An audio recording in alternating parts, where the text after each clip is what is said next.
The Berwyn Mountains incident, very, very interesting because it's often been described as Britain's Roswell, in that there's some people who believe that something crashed into the mountain that night. This is in January 1974.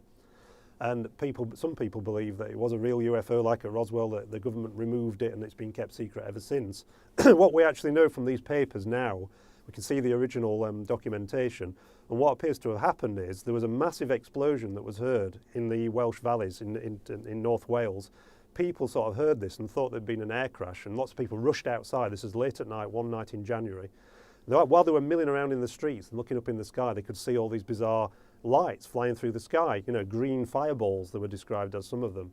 And of course, people linked the two things together. They called the police went up on the mountain, searched, couldn't find anything. RAF Valley Mountain Rescue Team went out, flew over the area, no sign of an impact. So it was all a bit of a mystery. A couple of days later, it was confirmed that the actual explosion didn't come from the sky, it came from under the ground because it was a mini earthquake that had been registered on the Richter scale.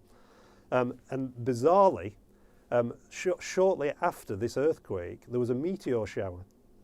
So astronomers had seen these meteors. So it was just one of those things where everything comes together and creates a UFO legend. But what had actually happened was there'd been an earthquake, people had gone outside, looked in the sky and seen these lights, and they were actually pieces of rock from outer space that were burning up.